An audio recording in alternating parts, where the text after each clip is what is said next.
Yeah, we did it not so much just to make it our own, but we felt that it's just a chapter in a much larger story. And we look at it more as like an urban myth, more of a mythological tale about the life of this guy. So we figured it wasn't good just to do two as if there was nothing else, but it was just a chapter in the overall life of John Wick. Wow. Wait. Only 3? I know, it's disappointing, right? I mean, hopefully we can have a 2, huh? I mean, we have a 2, but hopefully the audience will enjoy it. Pardon. Secret recipe. Wow.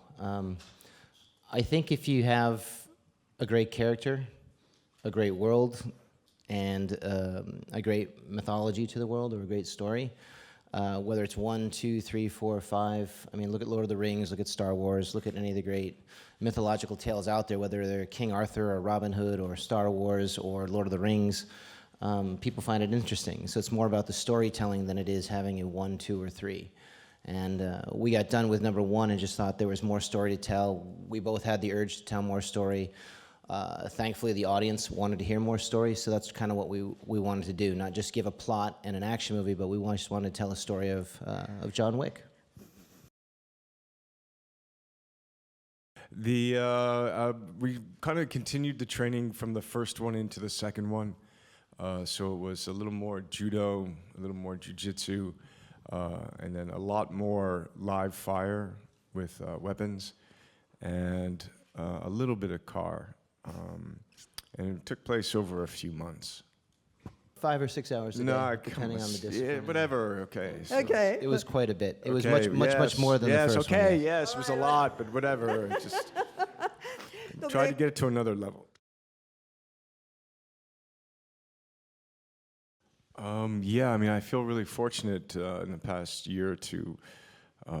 I've worked on John Wick Chapter 2 and to work with Nicholas Refn and Lily Amapour, another director. Yeah, I mean, I always hope to be able to do different genres of films, so it was a good year. Yeah, for myself, a huge influence. Probably the most influential in terms of creating the world, their attention to detail, and how every decision they make about the filmmaking, from wardrobe to casting to set design to the stunts to the style of action to the tone, all lends itself to paint the picture, to build the world, to make it believable, or to engulf the audience into getting on the bus and taking the ride with you.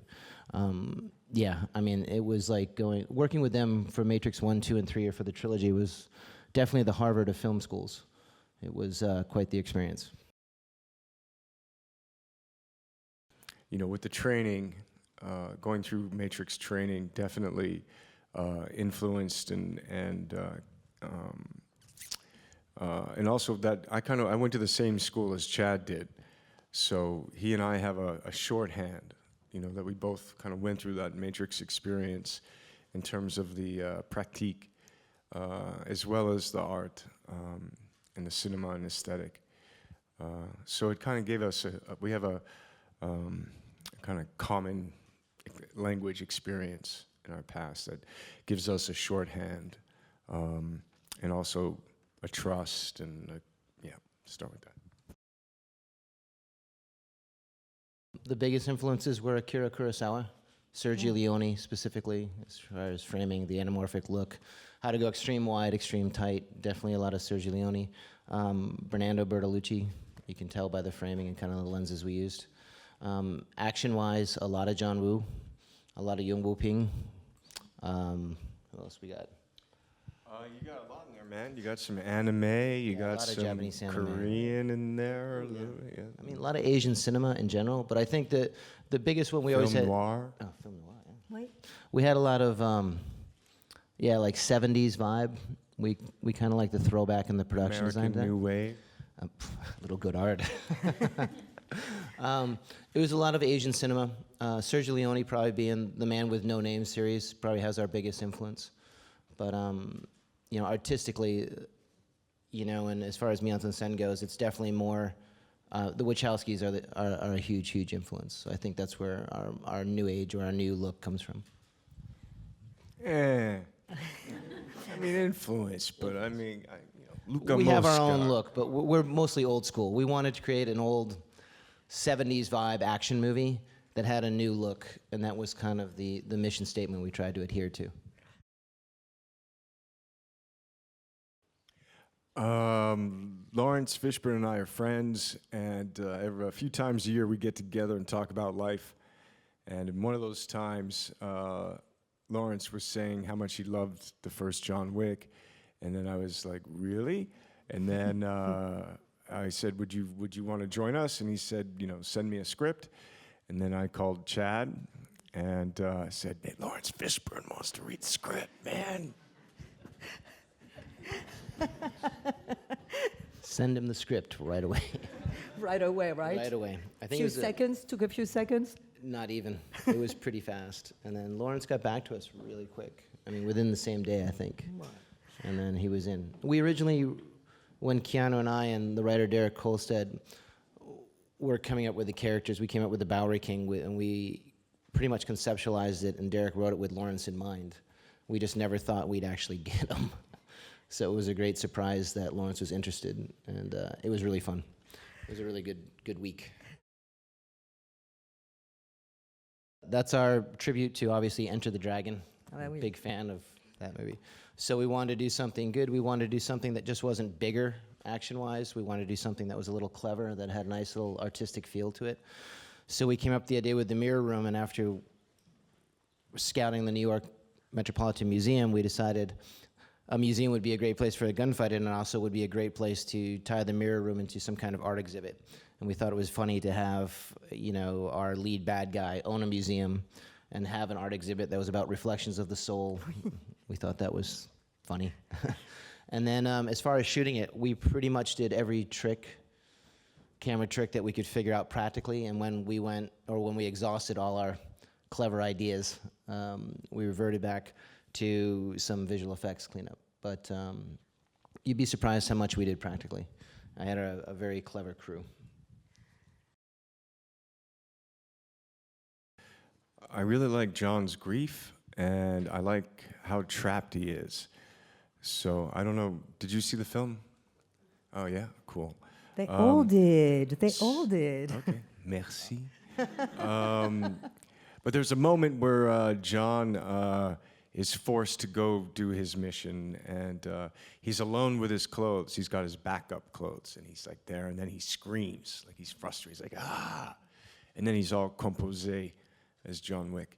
I like that kind of thing about the character, and I like the kind of strength that he shows, and then the vulnerability that he has. I really enjoy that, and I like, so where that's going to go, I don't know, I think it would stay consistent. I mean, I think he's a really passionate guy, and I think he has a lot of trauma. Well, I hope I'm John Wick when I'm playing him, and that's what I really enjoy playing him. And so, what do I have in common with him? I don't know. I relate to his grief and his the will, like he gets knocked down and keeps going, and his sense of humor. I think John's pretty funny. We wanted to expand the world. We wanted to show the audience that the Continental and the John Wick mythology reaches just New York, that it goes all over the world. Every major city has a Continental in it. Every city has an underworld to it. And we wanted our myth to be somewhat grounded and somewhat dated. So Rome has the perfect mix, we thought, of ancient and new. I think that had something to it. Also, the aesthetic of John Wick, or the look, is very shiny, very proper, very pristine. And I think the Romans probably look, no offense to the French, but the Romans Be look very really good. careful. They look really good in a suit, and it just had the ancient world to it. and we kind of dug that. And we had talked a lot about the ancient roots of the mafia and the Camorra and stuff. So the mythology kind of fit. And again, a lot of John Wick came from like Roman mythology or Greek mythology, so we thought that was a good place to start. And maybe Paris next time. Huh. Yeah, I don't do stunts. Stunt people do stunts. But I do as much action as I possibly can, and I really love doing it. I always love the, just to be able to connect to be able to play the character in all those dramatic situations in the action, I think is cool, just for me as a performer, but also for the audience, to see the character doing it is important to me. And was there anything else? What am I missing? Is that it? I think Keanu's willingness to embrace the action and do as much as he can. There's so many magical beats when you do action that has, after you punch, kick, fall, whatever, to have, the actor give those moments. And a lot of times he interjects what the character is into the action. And I think that's one of the biggest appeals of John Wick, is to the honesty of the character, which means, the honesty of the performer to infuse into the character the believability that he's actually as good as we like him to be in the mythology. So I think that's pretty important, that you get those magic moments, but you only get those if you have the cast member that's gonna do that kind of work.